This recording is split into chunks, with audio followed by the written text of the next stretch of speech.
오늘 2장이 아니고 이번 5장 자유의지에 대한 논박 그 부분을 넘어가도록 하겠습니다.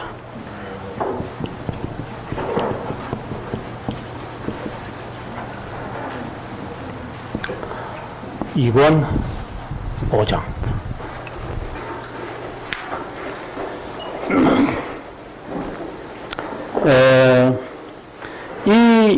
이 이야기에서 우리가 봐야 되는 것은 지금 이 이야기가 왜 나오냐면 중생이 의지의 전환이잖아요. 그죠? 자, 우리가 여기서 이제 답을 찾아야 되는데 중생은 의지의 전환이다. 자, 의지가 전환이 되어졌다. 그러면은 하나님이 우리에게 처음에 주셨던 이 자유의지의 이 기능이 어떻게 될 것인가? 이제 이 이야기죠, 결국은. 그리고 이제 여기서 논박이니까 칼빈이 이제 뭐라고 하느냐면은 중생의 의지의 전환이라고 해서 이 의지의 기능을 이야기할 때의 잘못된 이야기들을 이제부터 하기 시작해요. 지난 4장에서는 자유의지에 하나님이 어떻게 역사하느냐를 우리가 살폈다면 이제 여기서는 그릇된 자유의지의 이야기를 하는 거예요. 네. 이제 그 이야기를 지금 시작하는 거죠. 자, 봅시다. 1항에서 7항까지 이르는 자유의지에 대한 그릇된 억지 주장을 칼빈 선생은 하나씩 성경적으로 논박한다. 첫째 반대는 죄가 필연적이지 않고 자발적이라고 주장하면서 피할 수 있다고 하는 내용. 이건 이제 조금 이따 설명하게 이제. 그 다음에 두 번째. 자발적이라고 보면 보상과 처벌은 무의미하다. 네. 그 다음에 세 번째는 우리의 본성이 전체가 악하든지 아니면 전체가 선하든지 해야 한다. 네 번째, 죄인들이 복종할 수 없다면 권면, 교육을 말하는데 교훈, 무슨 필요 있느냐?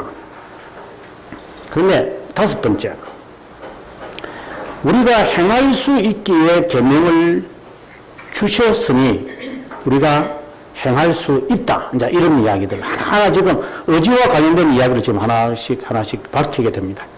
자, 278페이지 와서 1항을 봅니다. 필연적이고 자발적인 범죄.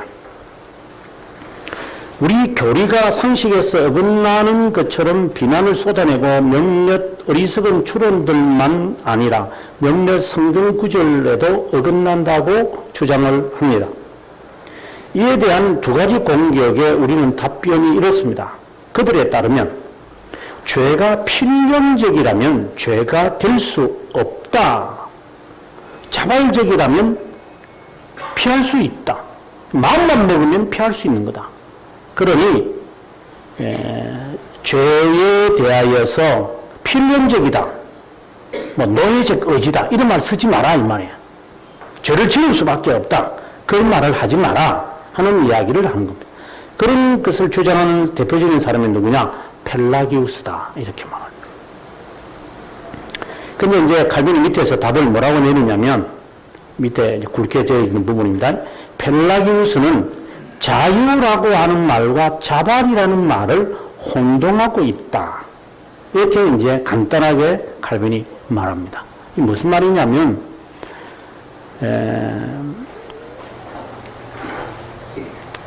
자, 필연적이다.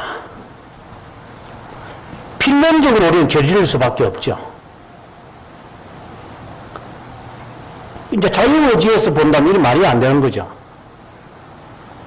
그래서 자유의지라고 하는 이 말이 있기에 필연적이라는 말 자체를 쓰지 마라.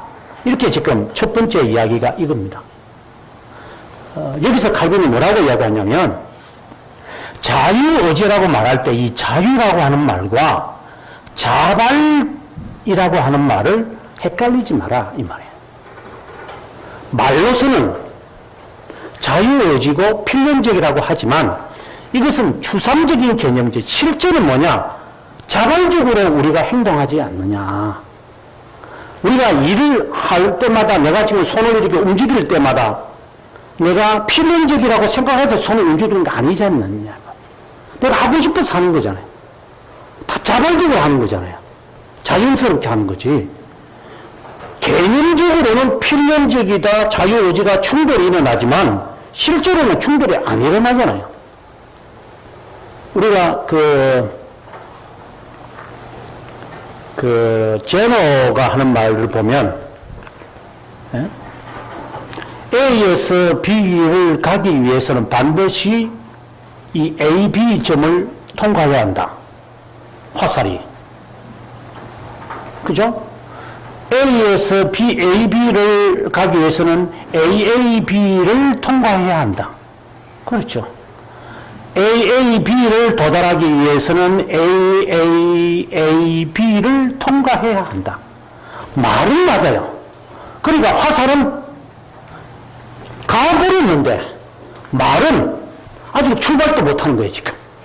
계속해서 출발을 하려면 중간과정 지나야 돼. 또 중간과정 지나야 돼. 또 중간과정 지나야 돼. 또 중간과정 지나야 돼. 또 중간과정 지나야 돼. 언제까지 그런 중간과정을 지나만 이야기만 하고 말은 이게 맞는데 실제로는 화살은 휙 하고 가버렸다 이거야. 이게 이제 우리가 소피스트들이 하는 말에 대한 우리가 구중하는 거잖아요. 말은 맞아요. 필연적이다. 자유의지가 충돌이 온다. 말은 맞지만 실제로는 자발적으로 자연스럽게 한다고 칼빈이 말하고 싶은 거야. 그래서 쉽게 말하면 말장난하지 마라 이 말이죠. 그게 첫 번째 이제 칼빈이 하는 이야기. 그 다음 두 번째 이야기. 279페이지 가서 보상에 관한 이야기를 한번 봅시다. 자유의지가 있어 행동을 해서 하나님이 보상을 준다. 아니 필연적인데 뭘 보상을 받느냐고. 보상이 없지. 이렇게 이야기를 이제 한다고 사람들이요. 그러니까 필연적이라는 말이 없다라는 말이에요. 하나님이 은혜를 베푸셔서 뭐 우리가 행했다 이렇게 이야기하는 것이 낫지. 자유의지가 뭐 했고 못해서 처벌과 보상을 받는다 말하지 마라. 이럴 때 칼빈이 뭐라고 대답하느냐면 이렇게 말을 해요. 넷째 줄에 자발적이든 죄의 속박에 의해서든 죄를 범했기 때문에 반드시 처벌을 받아야 됩니다. 처벌에 대해서는 자발적으로 행했기 때문에 벌을 받는 거고, 그 다음 보상은 뭐냐? 공로에 의해서 받는 게 아니라 하나님의 너그러움이다. 이걸 칼빈이 우리들에게 말하는 거예요. 하나님이 나에게 예를 들어서 좋은 일을 주셨다. 우리는 딱 생각하면 아 내가 이런 일을 했으니까 하나님이 주셨겠지.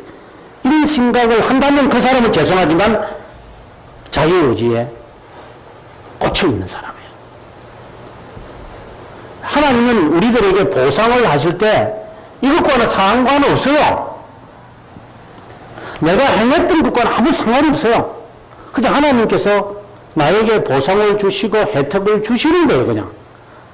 그냥 하나님께서 그렇게 하시는 것이지 내가 이렇게 했으니까 하나님이 주셨다, 복을 주셨다 이 말 자체가 잘못된 거예요.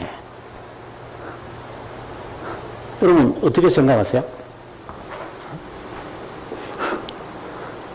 보통 우리는 내가 이렇게 하니까 하나님께서 성경에도 그렇게 있잖아요. 너 이거 해라. 그럼 내가 복을 주마. 그러나 성경에서 하는 말씀의 의미는 그게 아니죠. 순종을 원하는 거죠.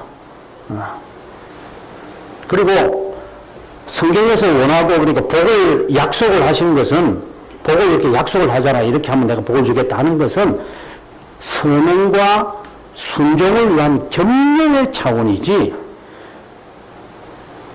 그게 그럼 조금 했다고 해서 내가 하나님께서 복을 주셨다? 그런 것은 아니죠. 이제 그런 생각을 접으라는 거예요. 이제 그렇게 되면 이제 자유의지에 꽂혀 있는 사람이에요. 그러면 바꾸어서 벌 받는 거는 어떨까? 그러면 내가 잘못할 때마다 하나님께 벌 받아야지. 근데 벌은 어떻게 해요? 잘못한 것마다 벌 안 받잖아요, 또 우리가. 하나님께서 하나님 우리들을 벌 내릴 때 잘못한 것마다 벌을 안 내리시거든요. 하나님, 그거를 가만히 놔두세요. 이렇게 가만히. 근데, 한번 봅시다. 여러분이 한번 봐야지. 대답이 답은 못해. 자, 1권 5장. 여기 나와 있으니까 좋네요. 1권 5장을, 1권 5장 정확하게 지금 제가 여기 날똥날똥 하는데, 예, 하나님께서 우리들에게 1권 5장인 것 같은데. 예? 50페이지야.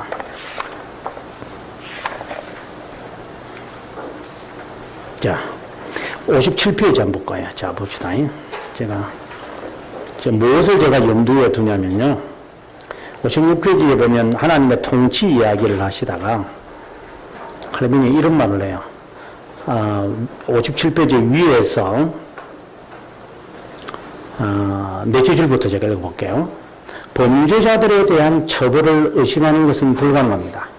동시에 그분은 모호하지 않은 방법으로 선언하십니다. 선한 자에게 복을 베풀고 궁핍한 자를 돕고 슬픈 자를 위로하고 고난을 풀어주시고 모든 방면에서 안전을 보장하시면서 그분이 무죄한 자의 보호자며 심지어 복수자이심을 명시하는 것입니다. 그리고 이따금 범죄자들에게 벌을 내리지 않고 한동안 의기양양하도록 허용하고 무죄한 자가 불행 가운데 이리저리 끌려다니지만 사악하고 불법적으로 억압을 받지만 그분의 모든 절차에 동일한 공의의 어떤 불확실성이 있어서가 결코 아닙니다. 왜 하나님께서 저런 잘못된 사람 당장 벌 내리시고 잘하면 당장 복을 주시지 않나 이렇게 말할 때 조심하라 이 말입니다. 그것은 어떤 일을 딱 모든 케이스로 딱 해가지고 하나님께서 그 사람을 죽일 때, 예를 들어서 우리가 잘 아는 아나니아와 삽비라 사건 보면 알아요. 아나니아 삽비라 사건을 딱 봤을 때 하나님께서 그를 바로 죽여버려요.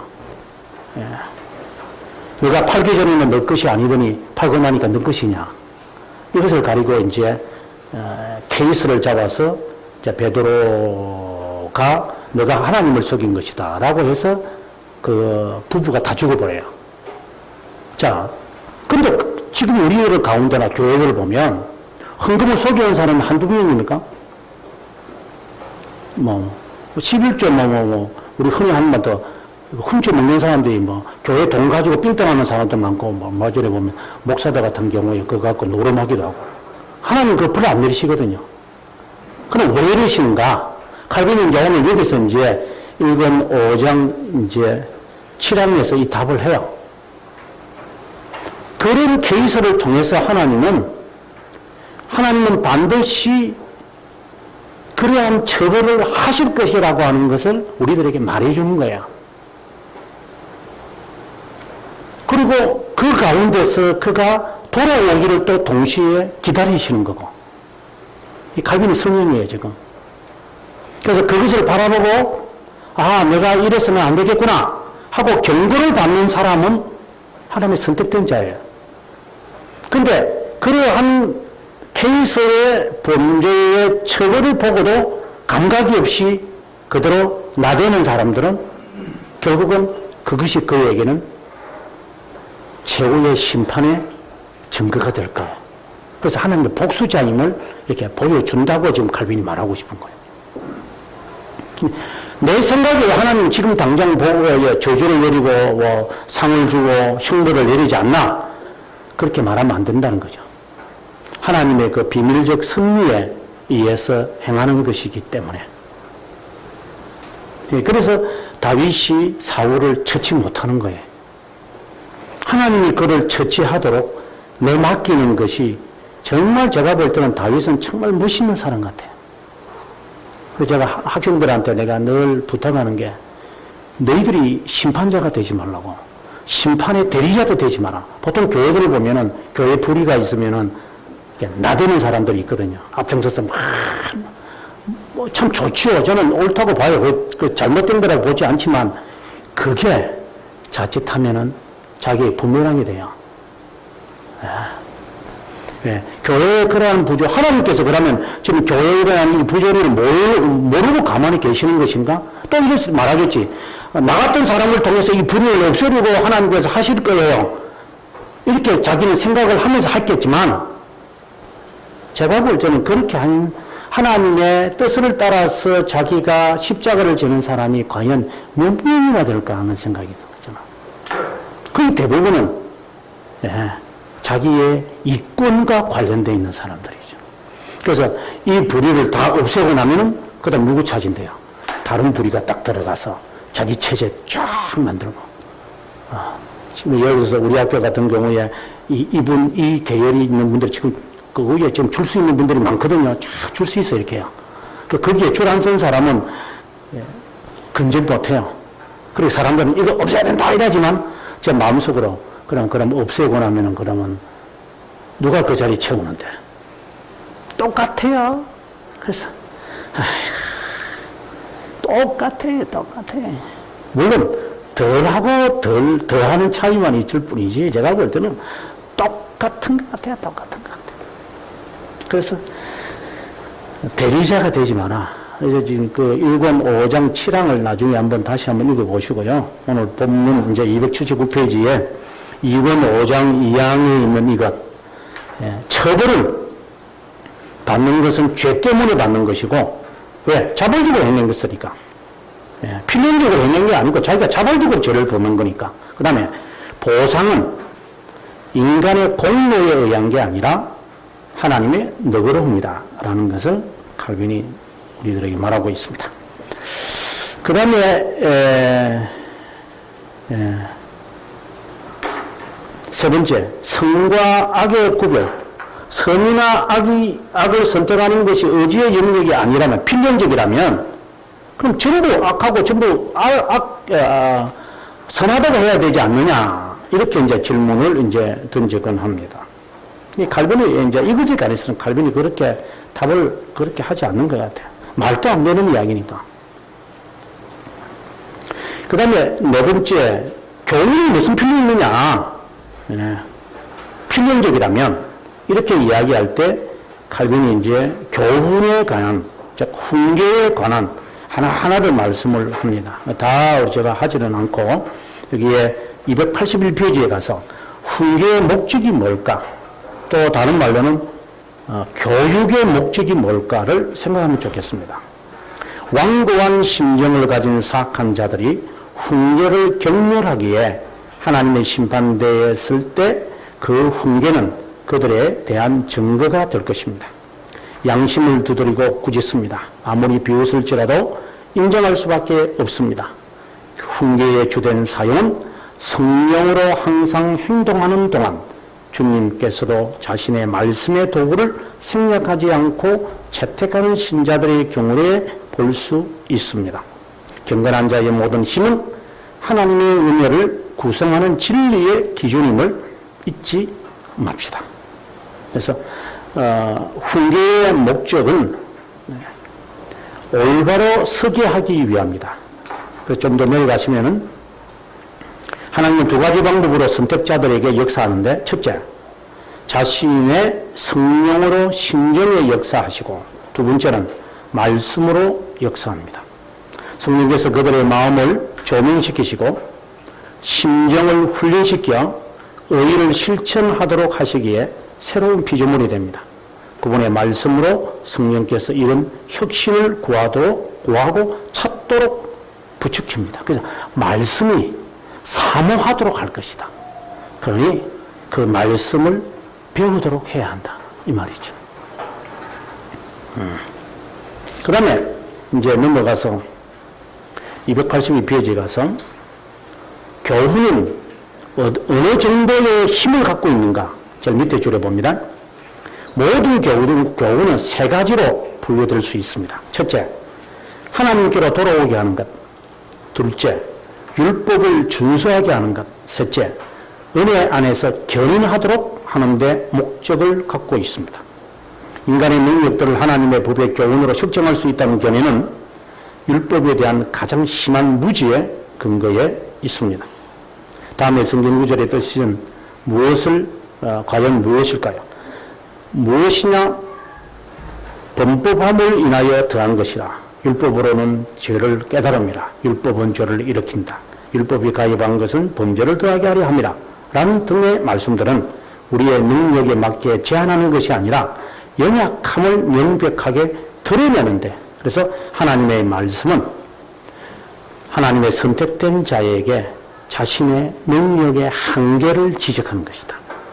마치 우리가 의사에게 찾아가서 의사가 우리의 그 잘못된 것을 지적하는 것처럼 그 지적을 받는 거죠. 그럼 내가 조심하니까. 저는 보통 우리가 30대까지는 큰 사고가 없는 이상은 치과를 안 가잖아요.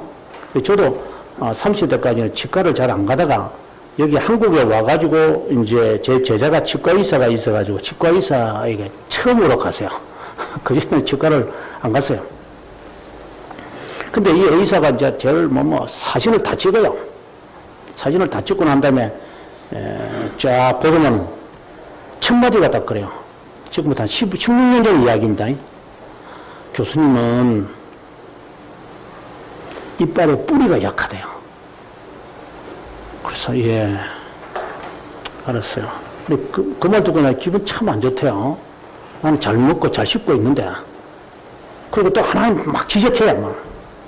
그러고 난 뒤에 집에 와가지고 너 양치를 열심히 해야 되겠다 하고 막 양치를 피가 나더라고. 막 치질 막 하고 한 두 달 지나니까 그것도 귀찮더라고. 안 하는 거예요. 그러다가 또 이제 또 나중에 또 일이 생기면 또 좀 문제가 생겼어요. 이러니까 또 오세요. 또 가면 또 똑같은 말 해. 근데 최근에 또 이제 그 치과를 가세요. 이빨이 또 안 좋아가지고. 그러면 똑같은 말 하는 거예요. 선생님은 저보고 사장이라 그러대요. 사장님은 아무래도 사장이더구만. 사장님은 이빨 뿌리가 약합니다. 뭘 또 건강하게 하기 위해서 주사를 준다든가 약을 먹는 뭔가를 해야 된대요. 그래서 내 마음속에 16년부터 내가 들었던 이야기인데 제가 우스갯소리지만 이런 이야기를 자꾸만 들어야 조심하는 거지 않겠어요? 나중에 이빨 다 뽑겠지만 나중에 틀리할 때가 오겠지만 어쨌든 앞으로 30년만 잘 버티면 되는 거니까 어쨌든 그러니까 이 의사를 만나야 돼. 똑같은 거죠 지금. 그 이야기를 지금 칼빈이 하고 싶은 말이에요. 그 다음에 율법 은혜 약속에서 자 여기서 보면 율법이 우리의 추구들을 규정해야 하는 삶의 규칙이라는 것과 다르지 않은 주제에 대해 가르친다면 그들의 견해에 동의해야 할 것이지만 율법의 사용이 다양한 것이 틀림없기 때문에 율법의 능력이 인간 안에 있다는 것이 무엇인지 적절한 과정의 설명을 통해 배워야 합니다. 우리의 임무가 무엇인지 율법이 설명하지만 순종하는 능력이 하나님의 선하심에서 유래된다고 가르치고 있습니다. 아주 중요한 이야기를 지금 하고 있죠. 하나님의 선하심에서 유래한다고. 그래서 율법에 순종을 하면서 하나님의 선하심을 발견하라 이 말이죠. 따라서 이 능력이 우리에게 주어지도록 우리는 기도해야 된다. 이 말은 우리가 율법을 보면 정말 그렇지만 율법을 통하여 하나님의 선하심을 발견할 수 있도록 하나님께 기도해라. 이 선하심은 뭐라고 했습니까? 하나님의 선하심은 뭐라고 했습니까? 그죠? 부성애죠. 부성애입니다. 부성애에 대한 것을 깨닫도록 해야만 한다. 왜 하나님께서 제가 지난주 설교를 할 때 우리가 지난주 민수기 몇 장이었어요? 29장이죠. 설교하고 나면 까먹어가지고 29장인데, 민수기 29장인데, 이게 나팔절이잖아요. 나팔절에 크게 두 가지를 하잖아요. 하나는 속죄제를 드리고, 또 하나는 축제를 해요. 장막제를 해요. 그래서 이걸 위해서 이제 나팔을 부잖아요. 이것은 회개를 말하고, 이거는 삶을 말해요. 삶의 즐거움. 그러면 결국은 이것은 죄 죽이기를 말하고, 이거는 뭐를 말한다? 영 살리기를 말한다. 만약에 이것을 이렇게 연결시킬 수 있다면, 이 29장에 있는 이 나팔을 불면서 거룩한 성에 모일 때마다 이 두 가지는 해야만 한다는 거잖아요. 하나님께 자기를 쳐서 복종시키는 애통하고, 자기를 가난하게 만들어야 하는 늘 깨달아야 돼요. 그리고 하나님의 약속을 찾아내야 돼요. 이게 율법에서 찾아내야 할 두 가지잖아요. 이렇게 율법이라고 딱딱한 것이지만 지금 내 삶에 그렇게 도움이 안 되는 거라고 생각하지만 그 안에서 하나님의 선하심을 찾을 수 있도록 기도해야 한다 이 말이에요. 그 칼빈이 우리에게 말해주고 싶은 거죠. 만일 명령만 있고 약속이 없다면 명령을 성취하는 데 우리의 힘이 충분한지 시험해 봐야 한다.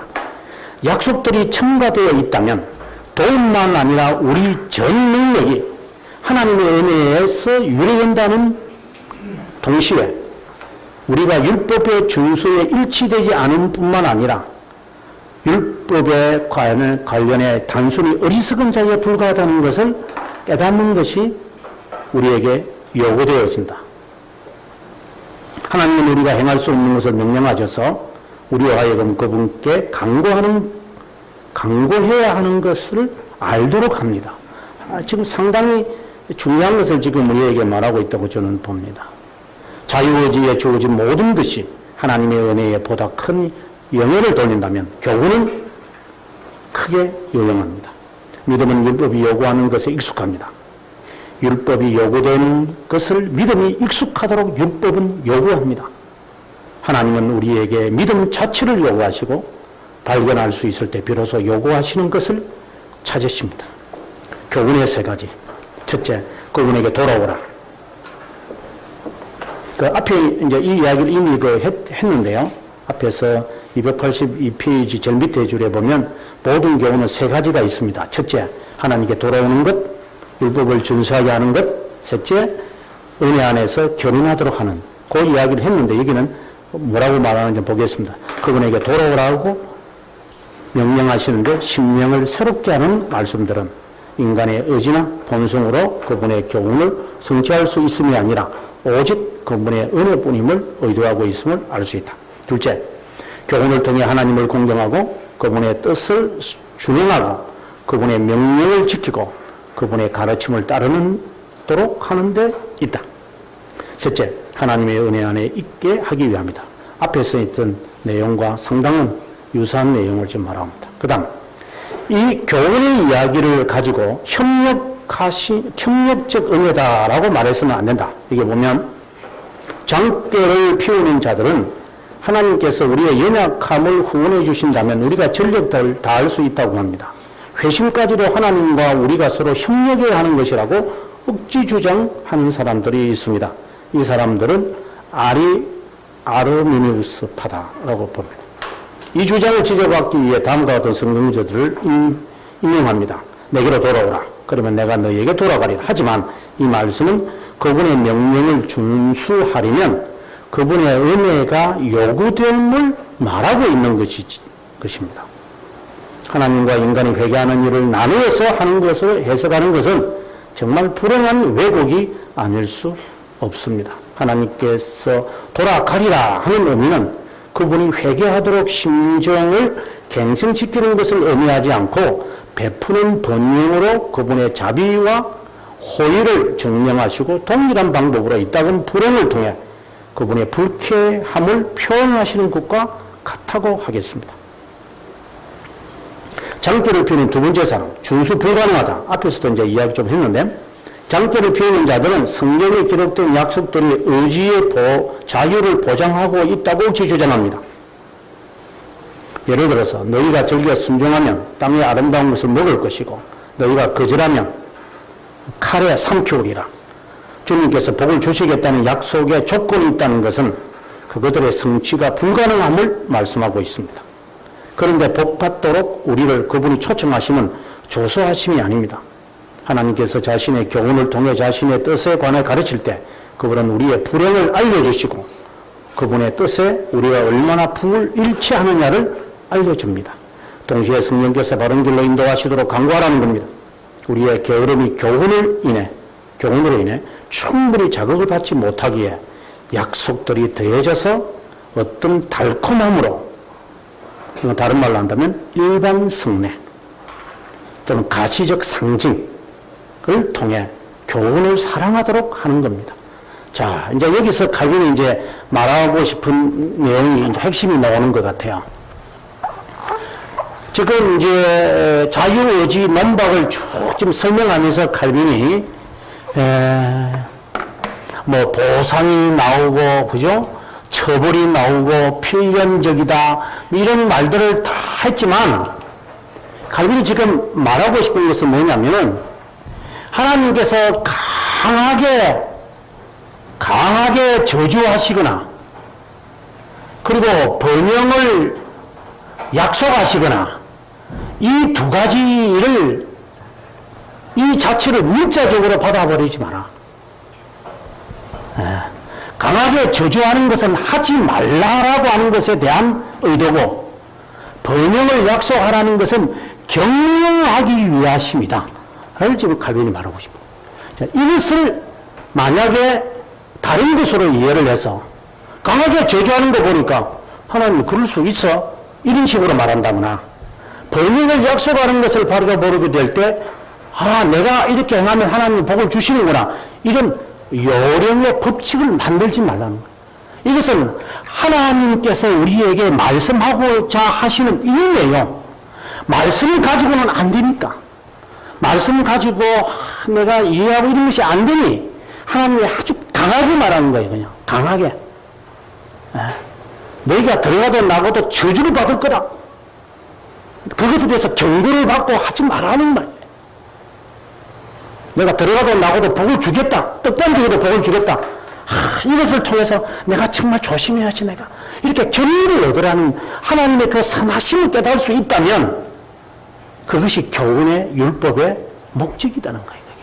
그런데 그것에서 벗어나지 못하고 이것 하나의 어떠한 것에 딱 이렇게 문자적으로 딱 꽂혀가지고 사람이 살면 그때는 하나님이 의도하신 바 교훈의 의미를 파악하지 못한다 이 말이에요. 우리가 참 거기서 한계를 느끼는 것 같아요. 지금 자유의지를 강조하는 것은 결국은 뭐냐? 자기의 어떠한 면을 강조하고 싶기 때문인 거죠. 288페이지 또 중요한 이야기를 합니다. 오늘 좀 밑줄을 그어주시면 좋겠는데, 5제줄 내려와서 육체적 게으름에 방종하지 않게 하기 위해 두려움과 떨림을 명하시면서, 지금 제가 이야기했죠. 그 이야기를 좀 합니다. 명령받은 것을 지킴으로 겸손하게 만드는 것이 하나님의 사유입니다. 다시 말하면 신자가 하늘로부터 자신에게 주어진 것에 수동적으로 행한다는 것이고 교만하지 말아야 함을 의미합니다. 이런 면에서 너희가 더욱 힘써 믿음의 덕을 더하라고 권하죠. 저는 이런 문장을 딱 넣으면요, 지금까지 믿음의 덕을 덕의 지식을 지식의 경건의 경건의 형제의 우애를, 이 말씀을 어떻게 해석을 해야 돼? 그런데 지금 칼빈이 이 말씀을 해석할 때 이 문맥에서 딱 집어넣어 버렸잖아요. 이제야 그 말씀의 의미가 조금 깨달아진다. 왜 베드로가 너희가 더욱 힘써 믿음의 덕을 지키라고 했을까? 이 문맥에서 답을 찾아야죠. 그래서 칼빈은 성경 해석에 굉장히 중요한 키들을 우리에게 줍니다. 계속해서 그분을 떠나 우리는 어떤 것도 행할 수 없음을 권하는 겁니다. 또 게으름 때문에 성경은 성령을 소멸치 말라고 명하고 있습니다. 이것은 게으름을 그만두어야 한다는 것을 의미합니다. 정말 게으르지 마라. 저는 성경 전체를 볼 때 칼빈도 말합니다. 게으르지 마라. 게으르지 마라. 부지런하게, 부지런하게. 저는 성도들이 신자가 되기 전에 말이죠. 성격상으로 게으른 사람들이 있어요. 공태계 같이 말이야. 말 안 듣고 말이야. 저는 제가 보면서 살면서 제일 짧은 경험이에요. 보면 짧은 경험에서 느끼는 게 뭐냐면 결혼하신 분들 가운데서 남편을 무시하는 사람들이 있어요. 물론 이제 뭐 남편들이 좀 능력이 없고 권능이 좀 없어서 좀 그럴 수도 있겠지만 대개 여성들 좀 성격이 좀 강하신 분들이 남편을 아주 뭐로 봐요? 물로 봐요. 저는 개인적으로 볼 때 이건 성경적이지 않다. 내만큼 못한다 하더라도 남편을 무시해서 되겠노? 좋아서 결혼해놓고 이제 와서 어림을 냅나? 좋지 않은 것 같아요. 자, 우리가 한번 찾아보겠습니다. 333페이지 한번 봅시다. 이건 8장 18항에 관한 얘기인데 333페이지에 칼빈이 또 게으름에 대해서 또 이야기를 한번 합니다. 이 비슷한 내용입니다. 자, 333페이지 2권 8장 18항 우리의 게으름을 떨쳐버리도록 하기 위해 덧붙여진 경고로서 질투하는 하나님, 나를 미워하는 자에게 라는 등등의 말씀이 나옵니다. 그러면 이 말씀 여러분 이해하시겠죠? 그러니까 하나님께서 나는 질투하는 하나님인즉 이렇게 표현을 할 때는 정말 게으르지 마라. 이렇게까지 하나님이 정말 그렇잖아요. 하나님이 이런 말씀을 쓸 정도니까 내가 질투한다. 이 정말 자존심이 상하는 말을 하실 정도로 이렇게 말하는데도 말을 안 듣는 거예요, 우리가. 그런 것 같아요. 너무 답답한 것 같아요. 이러다가 여기 질투하는 것에 꽂혀 있지 말고 주님의 자신을 이 정도로 이렇게 비하하시잖아요. 하지 말라고. 그 다음에 다시 돌아오겠습니다. 그래서 성령을 소멸치 말라라고 명령을 하고 있는데 이것은 게으름을 그만두라라는 의미입니다. 자유의지 옹호론자들은 우리가 하나님의 권능으로 부분적으로 지켜지고 부분적으로 자신의 능력으로 지켜지는 것처럼 어찌 주장합니다. 내가 비웃는 것은 그들을 세상에서 데려가기 위함이 아니요 다만 악에 빠지지 않게 보존하기 위함입니다. 라는 말씀에서 그분만이 우리를 보호할 수 있음을 알 수 있습니다. 그럼 넘어가서 12장 이 명령은 어려운 것도 아니요 먼 것도 아니라는 말씀을 바울이 인용하는데 모세는 이 말씀을 통해서 율법의 요구들을 선포한 자비함과 언약을 말하고자 했습니다. 정말 칼빈이 지금 성경 해석을 하는 것 같아요. 몇 구절 앞에 보면 내 하나님 여호와께서 내 마음과 내 자손의 마음에 할례를 베푸사 너로 마음을 다하여 뜻을 다하여 내 하나님 여호와를 사랑하사 라는 말씀을 통해 능력이 인간에게 있는 것이 아니라 성령의 도움과 보호에 있다고 말합니다. 성령은 우리의 약함에도 불구하고 자신의 사역을 성취하시는 분이십니다. 이 성령 구조는 단순히 훈계에만 그치지 않고 의를 성취하는 능력이 우리 안에 있음을 증명하는 것과는 달리 그것으로 불가능하다는 것을 알리는 것입니다. 마음을 다하고 내 자손의 마음에 할례를 베푸사 뜻을 다하여 너희 하나님을 사랑하라. 이것은 우리가 할 수 있다는 것을 말하는 것이 아니라 할 수 없다는 것을 지금 말하고자 하는 거죠. 그러나 이 기준에 맞추도록 우리가 노력을 하라는 것이 이걸 할 수 있다라고 말하면 안 되죠. 정말 힘듭니다, 이거는. 그래서 복음이 우리에게 제시될 땐 경솔하고 힘들고 불가능하다는 조건에서 주어진 것이 아니라 쉽고 평범하고 누구든지 얻을 수 있다는 의미에서 주어진 것이라는 겁니다. 인간의 자유의지를 확립하고자 하는 것과는 전혀 다른 뜻을 담고 있습니다. 내가 뭐 사랑을 할 수 있다 없다 이렇게 생각하는 것이 아니라 할 수 없다라는 경고를 말하고자 하는 것입니다. 그래서 넘어가서 이제 칼빈이 더욱더 이제 결론적인 이야기를 계속해서 합니다. 190페이지에 14망 제일 마지막 부분 굵게 해놨습니다. 우리를 잠시 떠난 것처럼 느끼게 하시는 하나님은 정말 이 말씀은 너무 좋은 것 같아요. 하나님은 우리 자신을 아무것도 아닌 것으로 인정하도록 하기 위함입니다. 영어로 말하면 nothing이란 말이에요. nothing. 너는 아무것도 아니다. 하나님은 왜 침묵하고 계십니까? 내가 아무것도 아니라는 것을 일깨우기 위해서.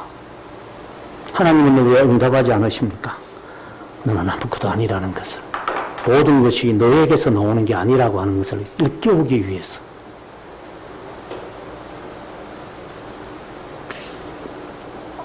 이 진리를 깨달았다면 그 사람은 멋있는 사람 같아요. 그 다음에 계속해서 죄를 범하는 것이나 선행을 행하는 것에서 우리의 것이라 칭하여 죄를 범하면 벌을 받고 선행을 행하면 그것에 대한 보상을 받아야 한다고 주장하면 어떻게 대답하면 될까요? 하지만 우리의 것이란 말은 하나님의 자비함과 무상의 선물로 우리의 것이 되었다는 의미일 뿐임을 잊어서는 안 됩니다. 선행을 행할 때도 성령께서 옛 본성의 성향인 악에서 우리가 영향을 받지 않도록 거룩과 의를 행하도록 의지를 이끕니다. 우리가 비틀거리지 않도록 의지를 강화시킵니다. 아구스티누스의 말처럼 분명히 명심해야 하는 것은 원하는 것이 본성에서 나오지만 올바르게 바른 것은 은혜에서 나옵니다. 멋있는 것 같아요.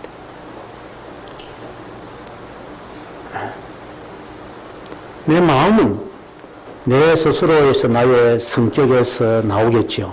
그러나 올바로 행하도록 하게 하시는 것은 하나님의 은혜로 이루어진다. 이 말이에요. 지난번에 제가 지난 시간 마지막 부분에 하나님 앞에 나와가서 이게 이렇게 행할까요? 저렇게 행해야 될 거고 기도하지 마라 그랬잖아요. 그런 기도의 자세가 아니라고.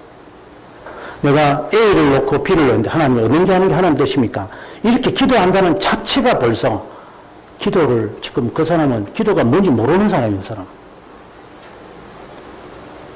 그것이 아니라 내가 A를 행하고 B를 행하는 것을 우리가 진술을 하겠죠. 하나님 앞에 진술합니다. 진술을 하면서 무엇을 기도해야 되느냐? 하나님, 내 마음의 의향이 무엇입니까?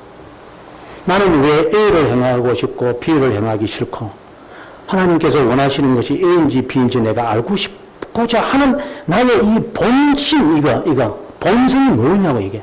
그걸 하나님이 저에게 가르쳐 주세요. 이렇게 기도가 나와야지. 기도 제목 갖다 놓고 이겁니까 저겁니까? 하나님 답하세요. 점쟁이처럼 하라는 게 이게 기도냐고 이게. 대부분 그렇게 기도하죠.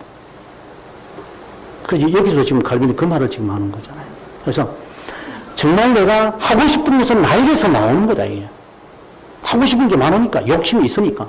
그러나 이것을 올바로 그리고 내가 진실하게 행해야 된다는 것은 하나님의 은혜가 임해야 그것이 가능하다. 그래서 그 은혜를 받아야 한다는 거죠.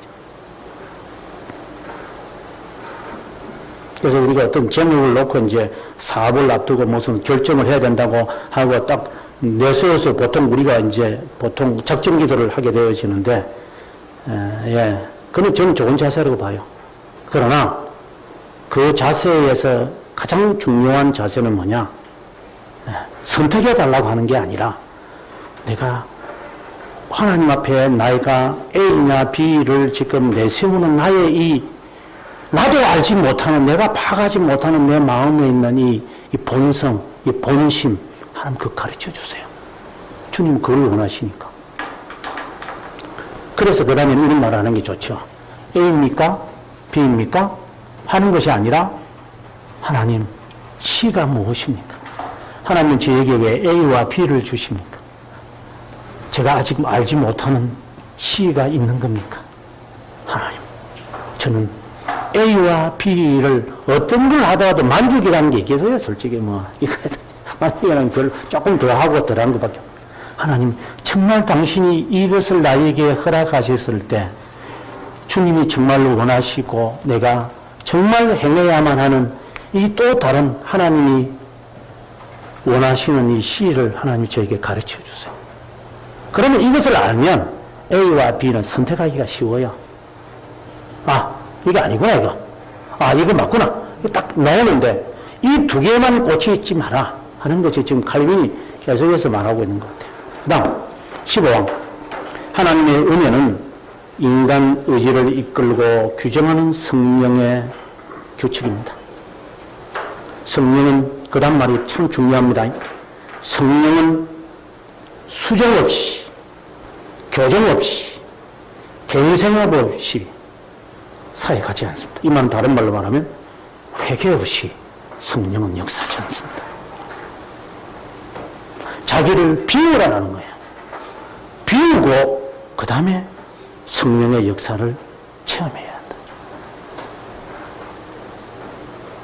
그 이유는 중생의 시작은 우리의 것을 일소시키기 때문입니다. 이처럼 그분은 감동 없이, 재촉함 없이, 강력 없이, 지금 칼빈의 이 말을 그대로 제가 지금 번역한 건데, 감동 없이, 재촉함 없이, 강력 없이, 억제함 없이 사역하지 않습니다.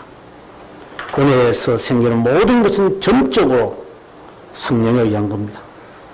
은혜는 우리의 의지를 파괴시키지 않고 오히려 회복시킨다고 봐도 좋습니다. 다음 두 가지가 완전하게 일치하기 때문입니다. 첫째, 사악하고 폐역함이 수정될 때 인간의 의지는 갱성되는데 이것은 의의 참된 기준에 순응하기 때문이며, 동시에 의지는 너무나도 사악하고 부패했기에 그 본성이 완전히 변화될 때야 비로소 새롭게 되었다고 말할 수 있기 때문입니다. 그래서 칼빈이 지금 결론을 짓고 싶은 것은 여기 있는 것. 이렇게 하시는 이유도 결국은 이것을 발견하라는 것, 하나님의 의도가 무엇이라는 것을 깨닫게 하기 위함이라는 것을 안다면, 어떨 때는 하나님께서 우리를 재촉하기도 하고, 막 꾸중하기도 하고, 공포를 주기도 하고, 너 좀 있으면 너 죽을 거다. 예를 들어서 너 6개월 안에 너는 사형선고 받아서, 이렇게까지 이야기를 할 때에, 신앙인 같으면, 내가 오늘 새벽에 제가 그런 말을 했어요. 저희 학교 초대 총장이었던 분이, 저는 그분이 어떻게 돌아간 이야기를 한국 와서 제가 들었어요. 살라고, 좀 더 살라고, 주사를 맞은 것 같아. 근데 그 애가 죽어버렸어. 더 빨리 죽어버렸어. 그 이야기 듣고 나니까, 옛날에 내가 처음에 만났을 때, 좋지 못한 인상이 다 떠오르면서, 역시 그렇구나. 한 30년 지나고 나니까 그렇게 돼. 아니, 그 정도까지 되는 사람은 사형선고 딱 받으면 좀 어디 좀 가고 조용하게 가서 기도하지. 더 살라고 막, 병은 점점 건강하면 더 빨리 죽어버린대. 그게 다, 제가 보는데, 지금 와서 생각해보면, 나도 저래 달란가. 생각이 들어요. 그래서 이 하나님의 의도를 우리가 정말 찾아야 되지 않나 하는 생각입니다. 그러면 이제 부수적인 이야기로 칼빈이 이제 16항에 가서 죄가 너를 원하나 너는 죄를 다스릴 것이다. 이 말을 해석을 해요, 칼빈이. 나중에 읽어보시면 알겠지만 제가 간단하게 이야기할게요. 죄가 너를 원하나 죄를 다스린다는 말이 가인이 죄를 짓지 않도록 다스릴 수 있다라고 하는 말을 하려고 하는 것이 아니라, 죄가 너를 원할 때 너는 죄에 어쩔 수 없이 종속을 받게 될 것이다. 이 말을 지금 이 표현이 이렇게 되었다는 것을 칼빈이 말하고자 하는 거예요. 나중에 한번 쭉 한번 읽어보세요. 그 다음 293페이지에 우리가 하나님의 동력자냐? 앞서 제가 이야기했던 것처럼 이 내용은 어디에서 나왔냐면 앞에서 그 285페이지에 보게 되어지면은 뭡니까? 2권 5장 9항에서 그죠? 이미 나왔던 이야기예요. 그래서 나중에 한번 보시기를 바랍니다. 그 다음, 구원할 능력이 인간에게 있는가? 이것은 이제 현대판 아르미니스주의를 이때 당시 아르미니스주의는 없었지만 칼빈이 아마 비판하는 모습을 볼 수 있습니다. 인간을 창조한 직후에 하나님은 자신의 지혜와 힘으로 살도록 하셨다. 계명을 주셨는데 지키면 그를 지킬 것이다. 하나님께서 생명과 죽음을, 성과 악을 인간 앞에 두셨다. 어떤 것을 선택하는 대로 받을 것이다. 를 인용하면서, 이건 성경도 아니에요. 외경이 있는 이야기인데, 자유의지를 억지 주장하지만 하나님이 사람을 정직하게 지으셨으나 사람은 많은 꾀를 낸 것이다. 라는 말씀을 기억해야 한다. 그래서 인간의 멸망의 원인은 자신에게 있을 뿐 자신의 구원을 얻을 수 있는 능력을 누구든지 가질 수 없다. 오로지 하나님만 있을 것이다. 그 다음 페이지 넘어가서 또 아르미니우스파를 또 공격하는 듯한 이야기를 하는 것 같아요. 부분적 타락. 그래서 이제 결론은 이제 칼빈이 이제 자유의지에 대해서 이런 면에서 칼빈이 내시는 것 같아요. 앞으로 아르미니우스파와 같은 자들이 등장할 것이기 때문에 칼빈이 이미 다 내다보고 지금 이야기하는 것 같아요. 그래서 우리에게 경고하는 것이 뭐냐? 협력적 은혜 없다. 자유의지가 있다고 해서 하나님과 내가 협력하는 것으로 받아들이지 마라 하는 것을 이제 우리에게 이야기하고, 그 다음에 결론적이지만 하나님의 의도, 하나님의 의도를 깨달아라. 그래서 성령께서 이제 부수적인 이야기지만 성령께서 어떤 일을 우리들에게 역사하실 때는 내가 깨끗하기를 원한다. 그래야 그전에는 내가 순전한 것을 내가 보기가 어렵기 때문에. 그래서 하나님, 저에게 정결한 마음을 주십시오. 그래서 내가 하나님의 이 뜻을 나에게 직면한 이 문제를 내가 제대로 볼 수 있도록 하나님 해주세요. 그런 기도가 우리에게 필요하다는 생각이 듭니다. 다음 시간에 구속자 하나님에 대한 이야기를 하겠습니다.